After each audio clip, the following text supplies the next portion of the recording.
Mapagpalang gabi, kapatid, kayo na makikinig sa inyong sambahayan dyan.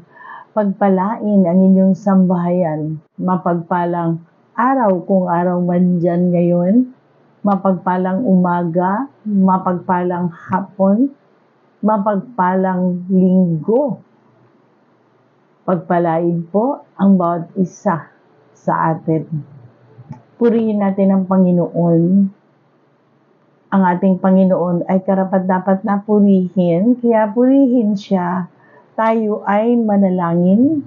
Yuko po natin bago tayo ay makikinig ng kanyang mensahe. So, bago tayo makinig, tayo muna ay manalangin. Yuko natin ang ating ulo. Hallelujah, Father God. Lord, pinupuri ka namin. Sinasamba ka namin, God. Itinataas namin ang iyong kapangyarihan ng patuloy. Patuloy kami nagpapakumbaba, Ama. Wala kami, Panginoong, magagawang maayos sa aming buhay kung wala ka, Father God. Lord, ibig namin ang patuloy, Lord God, na magkaroon ng relasyon sa iyo, maging malapit sa iyo. Ibig namin, Panginoon, na matanggap ng patuloy, makinig at sumunod sa aming Panginoong Yesus. Lord God, Father, thank you. Karapat-dapat kang patuloy na purihin at sambahin. You are a majestic God, Lord, a magnificent God, Holy God. Lord, ikaw yung Diyos sa kataas-taasang langit. Walang katulad mo. Ikaw ay may likha sa amin, may likha ng lahat ng aming nakikita at mga bagay na hindi nakikita, God. Lord, karapat-dapat kang purihin, Father. Salamat, Panginoon Ama, sa patuloy na pagtawag mo sa bawat isa sa amin na iyong nilikha ng mga tao, God, upang makasama mo sa iyong kaharian. Sa pangalan ni Jesus, ang aming tagapagligtas, ang aming manggagamot, dakilang manggagamot, Lord, ang iyong bugtong na anak, aming Panginoong Jesus, aming Master, Lord, hallelujah, thank you sa banal na Espiritu. Dalangin ko, o banal na Espiritu, gabayan mo ang bawat pandinig, Panginoon, ang makikinig, at gagabayan niyo itong inyong lingkod, o banal na Espiritu, na ang lalabas sa aking bibig. Lahat ng lalabas ay katotohanan, Lord God, na nagmula sa iyong kasulatan. Lord, thank you, thank you. Dalangin ko rin, Ama, ang bawat tahanan, kung merong may sakit, pagkaroon ng kagalingan, hipuin niyo, Father God, Lord, bawat tahanan na makikinig, meron mang may sakit, Lord God, sa kanila, gagaling sila sa pangalan ni Jesus, aming dakilang manggagamot. Lord, dalangin ko rin ang kaligtasan ng bawat mahal namin sa buhay, saan man sila naroroon, ligtas laban sa anumang kapahamakan, Lord, sa spiritual na pamumuhay, physical, Lord God, intellectual, emotional, Father. In the mighty name of Jesus Christ and by the power of the Holy Spirit, we declare we are safe, Lord God. We are protected and safe in your hands. In the name of Jesus Christ, O God, we declare that, Father, right now at araw-araw, dapat naming ideklara na kami ay safe, kami ay mga nasa kamay mo, God. In Jesus' mighty name, and Father, thank you sa mensahe mo, aming pakikinggan ngayon, sa pangalan ni Jesus. At sa kapangyarihan ng banal na Espiritu, aming dalangin ito. Amen and amen and amen. Hallelujah. Hallelujah, God. Hallelujah. So tayo magsimula. Ready na ba na makinig?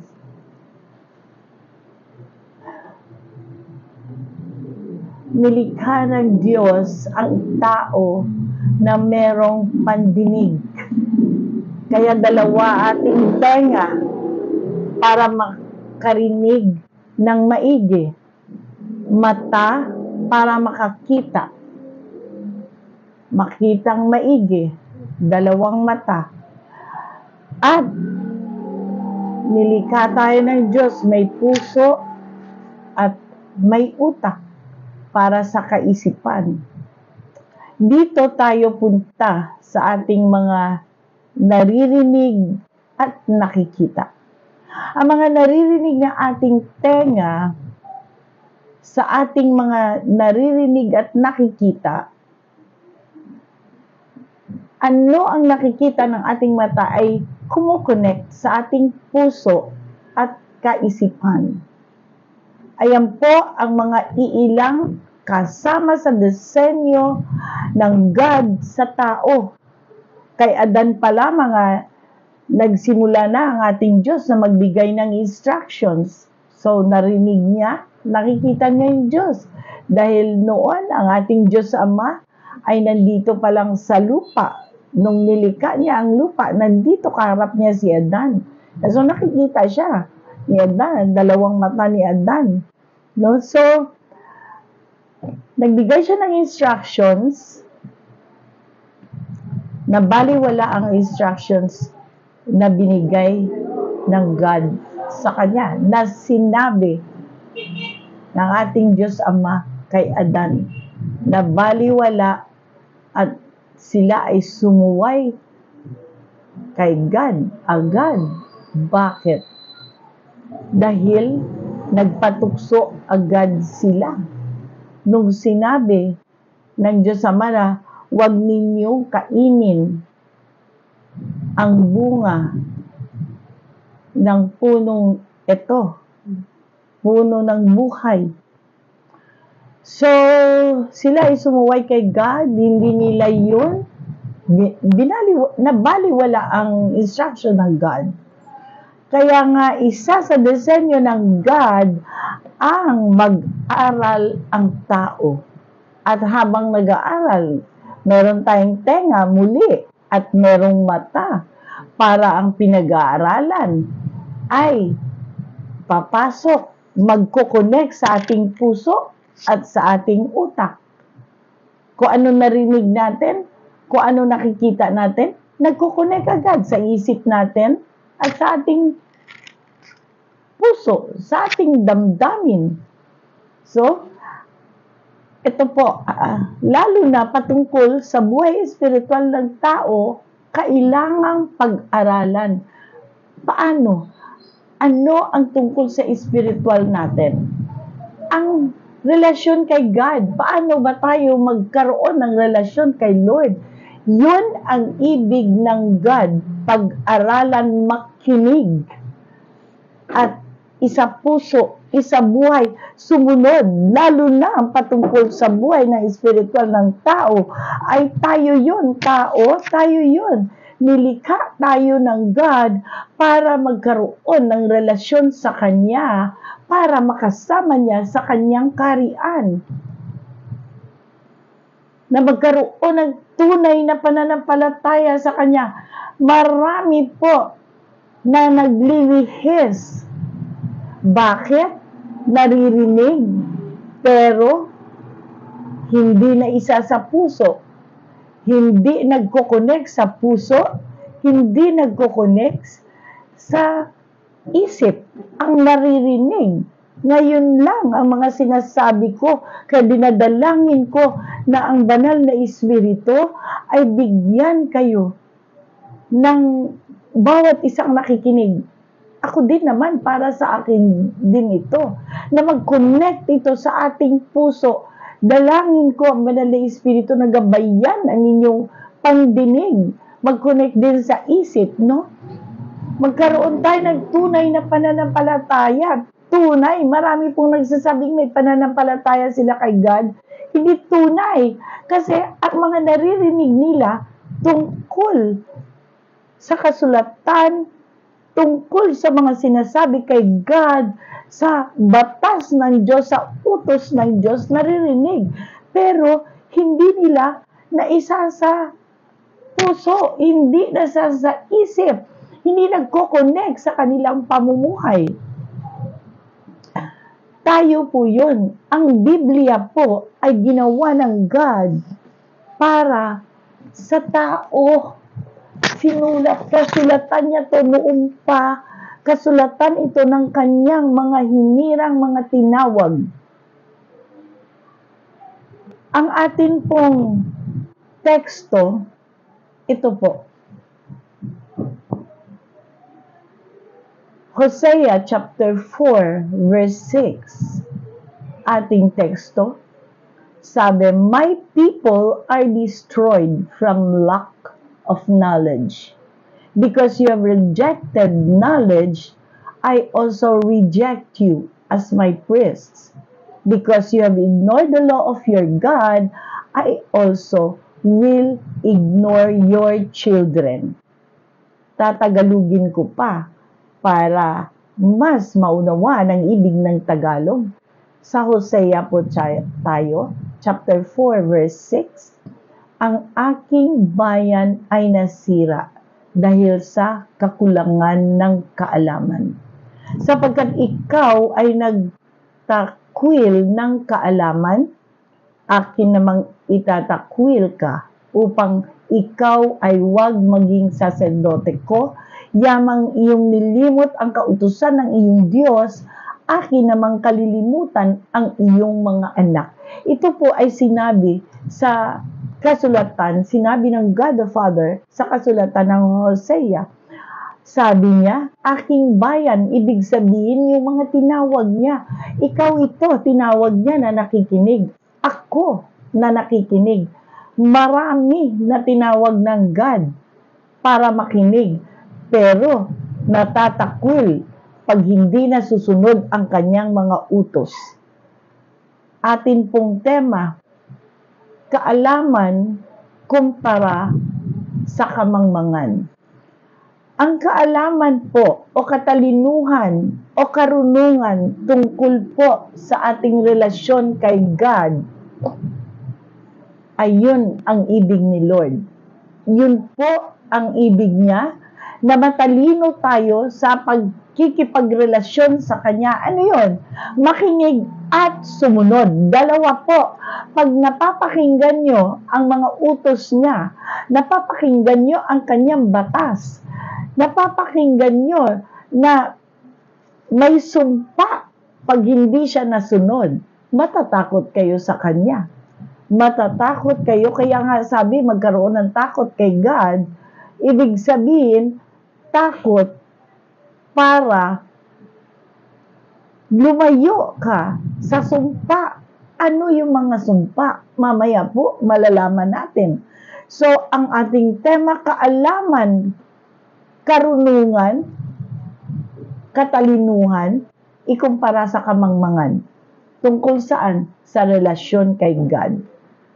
Marami po. Ang sabi sa Proverbs chapter 16 verse 16, how much better to get wisdom than gold, to get insight rather than silver. Sa Tagalog, mga kawikaan po, chapter 16 verse 16, pagkaigi nga na magtamo ng karunungan kaysa ginto. So marami ngayon ibig ng mga marami ngayon ang ibig ng mga ginto, mga alahas. Marami. Pero anong sinabi dito? Mas maigi pa na nagtamo ng karunungan, katalinuhan, kaysa sa ginto. Oo, magtamo ng kaunawaan ay maigi kaysa pumili ng pila. Kaunawaan saan? Sa mga sinasabi ng God, sa Biblia nakasulat, sa mga utos, sa mga batas. Ang batas po ng God, pag hindi sumunod, parang batas din natin. Ano ba ang batas ng gobyerno natin? Pag meron po tayong nagawang hindi nasunod o nagawang hindi mabuti, nalabag na sa batas, merong dinidemanda. Kalaban po natin ang gobyerno. Ganon din ang God, may batas. Pag hindi nasunod ang utos niya, ano ang patutunguhan? Hindi po tayo makakarating sa kaharian niya kung hindi po natin talaga alamin ano tong talino na to. Kailangan maging matalino tayo sa relasyon kay God. Ito po ang kaalaman kumpara sa kamangmangan.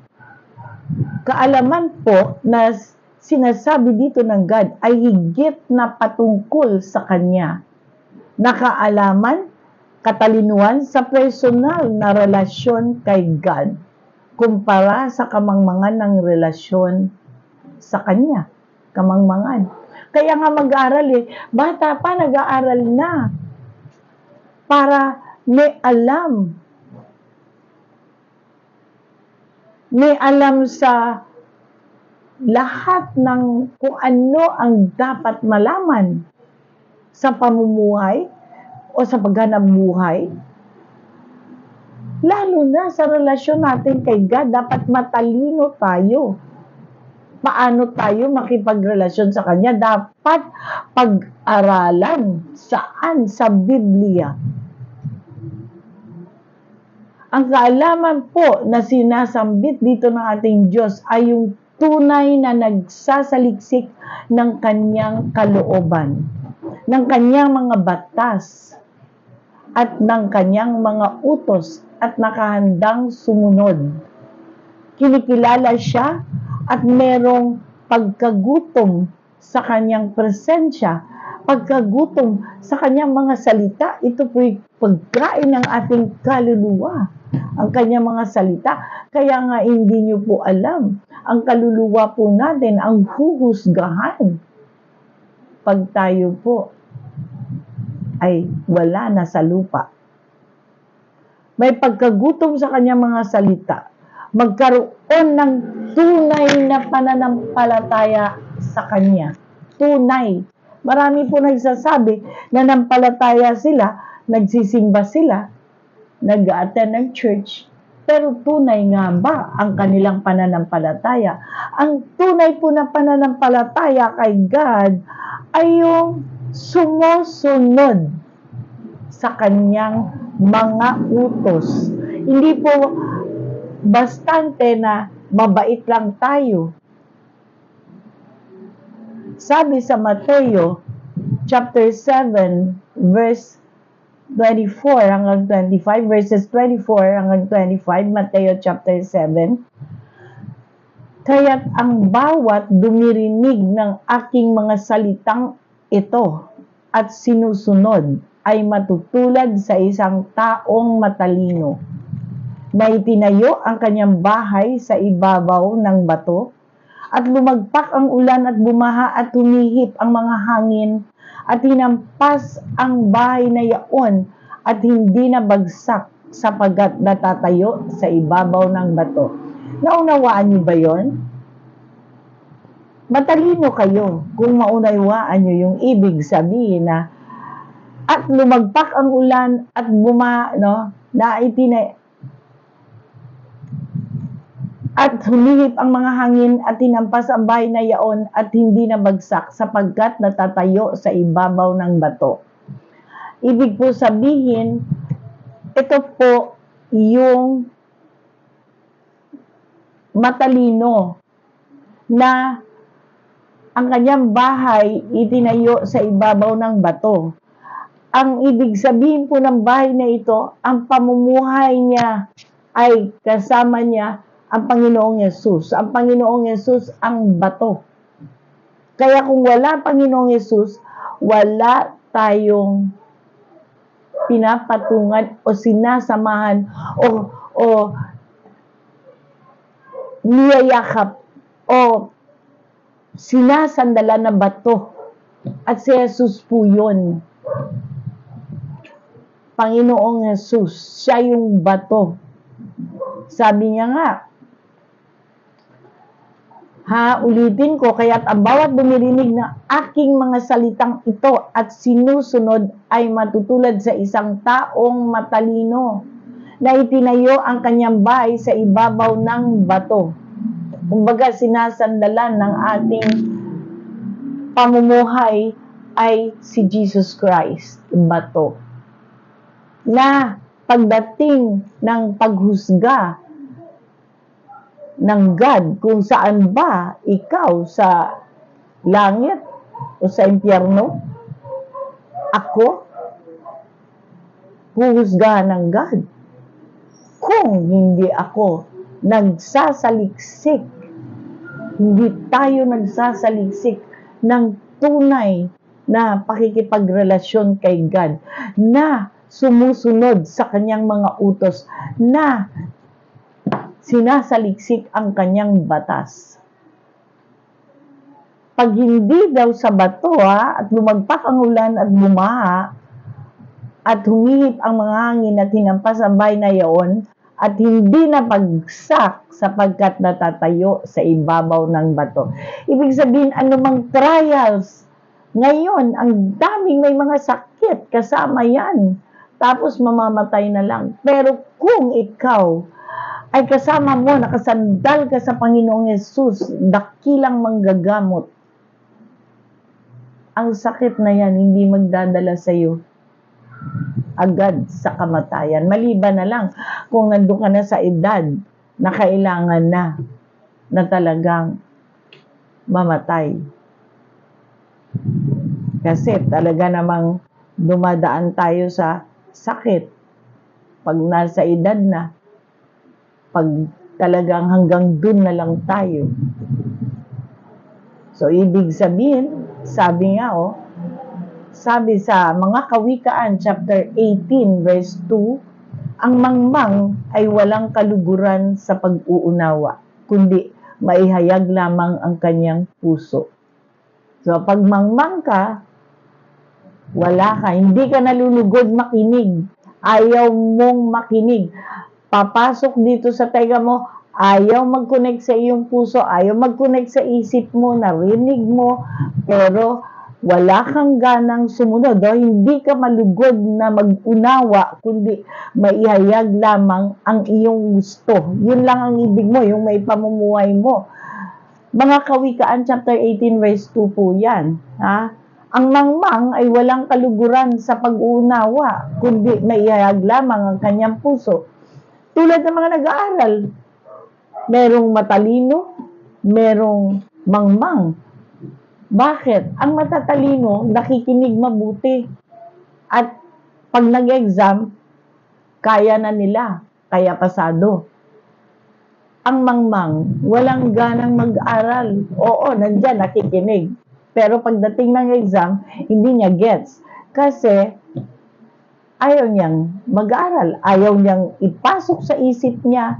At ayaw niyang matandaan na yun. Ganun din po sa ating relasyon kay God. Kahalagahan ng karunungan. Sabi sa Luke chapter 11, verses 27 hanggang 28, at nangyari na nang sinabi niya ang mga bagay na ito. Ang isang babaeng mula sa karamihan ay naglakas ng kanyang tinig at sinabi sa kanya, mapalad ang tiyang sa iyo'y nagdala at ang mga dibdib na iyong sinusuhan. Datapwat sinabi ni Jesus, oo, bagkus na lalong mapapalad ang nakikinig ng salita ng Diyos at ito'y sinusunod. Sabi ni Jesus Christ, mapalad, blessed. Why? Kasi ang buhay niya dito pa lamang sa lupa ay nagiging maayos na. Wala nang magulo. Wala nang problema. Meron mga trials kasi, pero katulad nga ng bato na itinayo, na maulanan ka man, mas bagyo man, ano man ang dumaan sa iyo, hindi ka matutumba. Kasi nakasandal ka sa bato. Nakasandal ka kay Jesus Christ. Kaya nga sabi niya, mas mapalad pa yung mga nakikinig at sumusunod. Si Jesus Christ ang nagsabi yun. Mapalad dito pa lang po sa lupa. Talagang aayusin na ng God ang buhay natin. Ano man yun, relasyon sa kapwa, relasyon sa pamilya, sa kapatid, sa asawa, financial ba na problema, aayusin ng God yan. Sandal ka lang sa ating Panginoong Yesus. Sumandal ka, alamin mo, pag-aralan mo, isabuhay ang mga utos dito sa Biblia.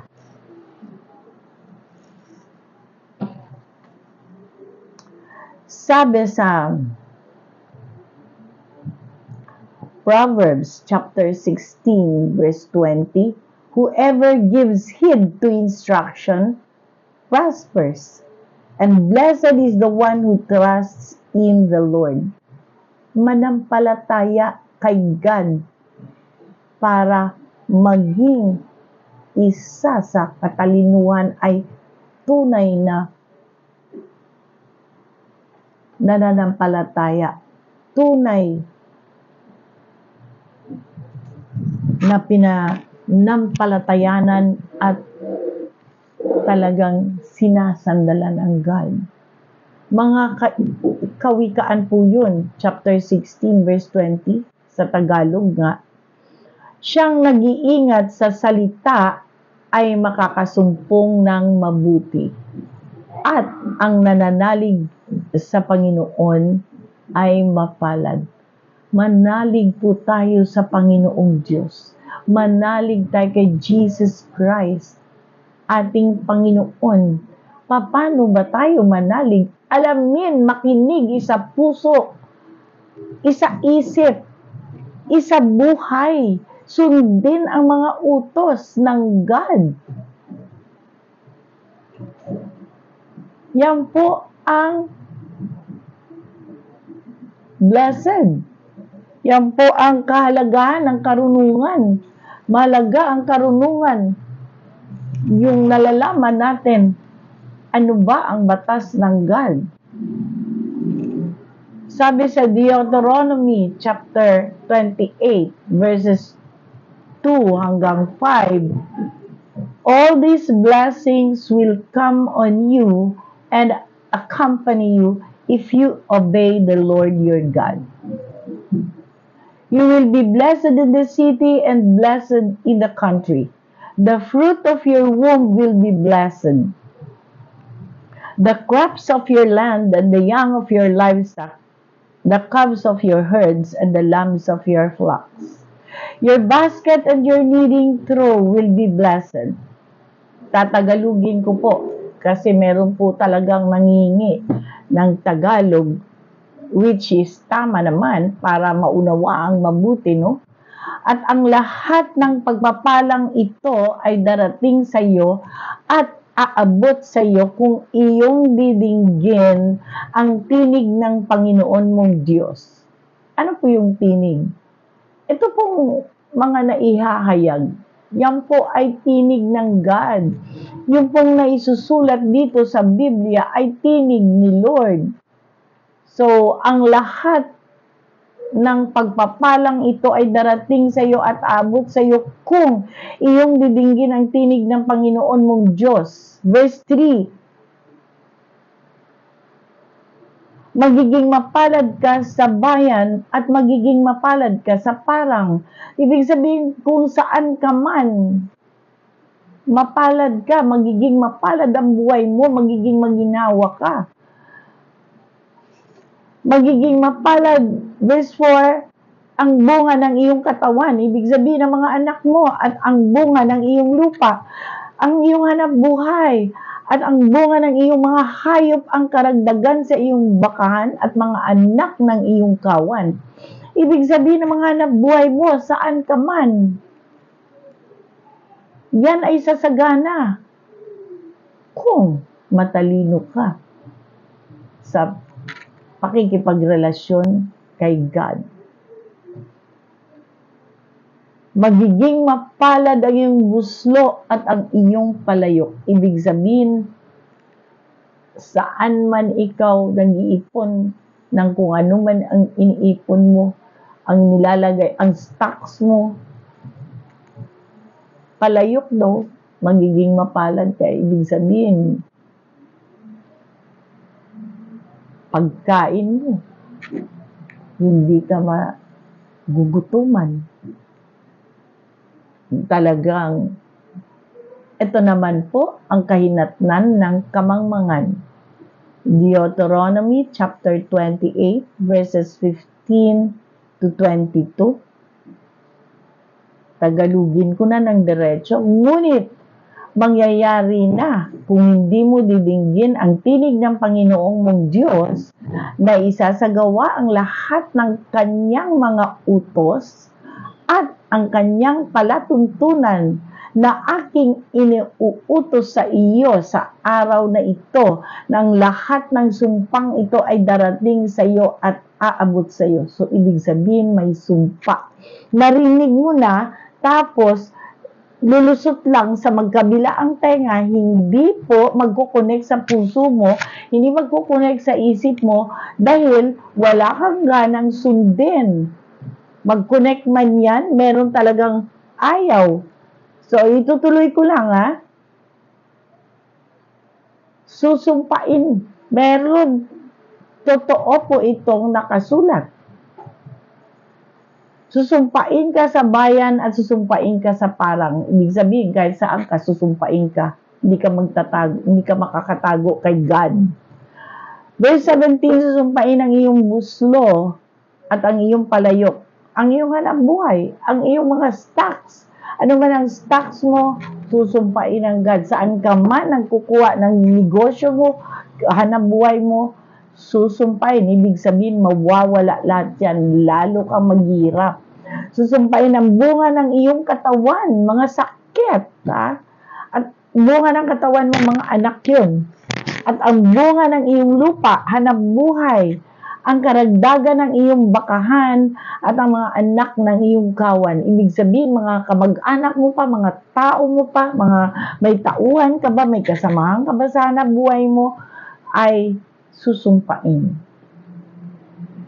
Susumpain ka sa iyong pagpasok at susumpain ka sa iyong paglabas. Mismo ang buhay mo. Susumpain ka ng God. Kung hindi ka nasunod, hindi ka naririnig, hindi napapag-aralan salita ng God.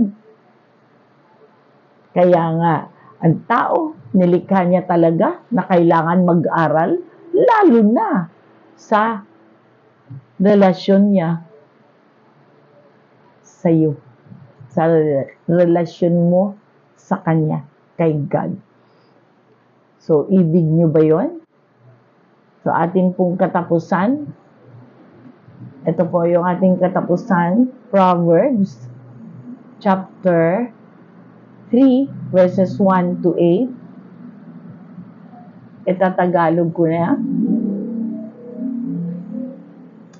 Mga Kawikaan, chapter 3, verse 18. 1 to 8. Verse 1 to 8. Okay. Anak ko, wag mong, anak ko ang sabi niya. Ito po yung katapusan natin. Anak ko, sabi niya. Wag mong kalimutan ang aking kautusan, kundi ingatan ng iyong puso ang aking mga utos. Ano ba ang utos ngayon ng God? Makinig, sumunod, mag-aral, pag-aralan ang kanyang batas, pag-aralan ang kanyang utos, at sumunod. So, verse 2, sapagkat karamihan ng mga araw at mga taon ng buhay ay kapayapaan, ay magdadagdag sa iyo. So, madadagdagan ang buhay mo. Ibig sabihin, hahaba pa ang buhay mo. At may kapayapaan, magdadagdag sa iyo. Verse 3, huwag kang pabayaan ng kaawaan at katotohanan. Itali mo sa palibot ng iyong lieg, ikintal mo sa iyong puso. Sa gayoy makakasumpong ka ng lingap at mabuting kaunawaan sa paningin ng Diyos at ng tao. Tumiwala ka sa Panginoon ng buong puso mo at huwag kang manalig sa iyong sariling kaunawaan. Marami po yan na nagsasabing, alam ko na yan, alam ko na yan, alam mo na. Hindi po, marami pa. Marami pang pag-aaralan. Verse 5. Tumiwala ka sa Panginoon. Magtiwala ka sa Panginoon ng buong puso mo. Utos, ito ha. At huwag kang manalig sa iyong sariling kaunawaan. Verse 6. Hindi po yung kailangan matalino tayo na memorize natin. Pero hindi naman nasusunod. Hindi po yung katalinuhan kay God. Ang katalinuhan kay Lord ay yung sumusunod. Hindi yung name-memorize lang. Yung alam, tapos sinusunod ang mga utos, ang mga instructions, ang batas. Kasi hindi mo alam ang batas agad na pag hindi ka nagsunod Tayo, pag hindi tayo sumunod, ibig sabihin, mangmang tayo sa batas ng Diyos. Ang ibig ng Diyos, matalino tayo, alamin natin mabuti ang mga utos. Hindi yung mabait lang ako, hindi. Marami po nag-iisip na mabait sila. Marami naman talagang mababait. Pero kailangan, alam natin, saan ba tayo magiging mabait? Okay, kilalanin mo siya sa lahat ng iyong mga lakad. Verse 6, at kanyang ituturo ang iyong mga landas. Verse 7, huwag kang magpakapantas sa iyong sariling mga mata. Matakot ka sa Panginoon at tumiwalay ka sa kasamaan. Magiging kagalingan sa iyong puso at utak sa iyong mga buto. Utak sa iyong, maging kagalingan sa iyong puso, ibig sabihin, mismo yung puso mo. Dami ngayon, di ba? Karaniwan, ang dami nagkakasakit. Puso. At saka, utak ng buto, ibig sabihin, kasi merong nagkakaroon ng cancer, abot hanggang doon sa utak ng buto. Ito. So, ibig sabihin, talagang magiging katawan mo, magkaroon ng kalakasan at malusog. Yan po ang blessing ng God pag matalino ka. Pero, pag hindi, sumpa. So, tayo po ay manalangin. Ano ba ang gagawin natin? Makinig, sumunod. Paano makikinig? Pag-aralan ang mga salita ng God. At yung mga naririnig mo, at ang sinasabi ng God, ng mga salita niya ring pakinggan, nakasulat dito, ibig sabihin, matalino ka pag sinunod mo.